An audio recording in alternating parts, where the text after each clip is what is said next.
सर्दियों की धुंध भरी सुबह थी। आसिफ बच्चों को स्कूल छोड़ने जा रहा था। सड़क लगभग खाली थी।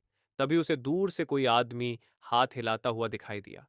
आसिफ ने बाइक धीमी की और पास पहुंचा। एक आदमी अपनी मोटरसाइकिल के पास चिंतित खड़ा था। उसके चेहरे पर मास्क था। सिर्फ उसकी उदास आंखें नजर आ रही थीं। आसिफ ने रुककर पूछा, भाई क्या हुआ? उस आदमी ने गहरी सांस ली और बोला, भाई, जो पैसे थे वो सब पेट्रोल में लग गए। आगे का टायर पंचर है और उसे ठीक करवाने के लिए 1 रुपया भी नहीं बचा। घर भी दूर है, बड़ी मुश्किल में हूं। आसिफ का दिल पिघल गया। उसने अपनी जेब से 100 रुपये निकाल कर कहा, लो भाई, टायर ठीक करवा लो। उम्मीद है मदद हो जाएगी।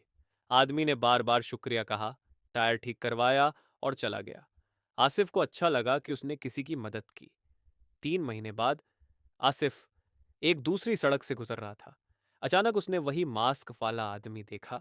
इस बार वह पैदल चल रहा था और पहले की तरह परेशान लग रहा था। आसिफ हैरान हुआ। अरे, फिर से परेशानी में? आदमी तुरंत बोला, भाई वही समस्या, सारे पैसे पेट्रोल में लग गए और अब टायर। आसिफ ने फिर उसकी मदद कर दी। शायद यह आदमी सच में परेशान हो। उसने सोचा। 1 साल बाद सच्चाई सामने आ गई। आसिफ एक और रास्ते से जा रहा था। दूर से उसने देखा कि वही आदमी एक और बाइक वाले को रोककर बिल्कुल वही कहानी सुना रहा था।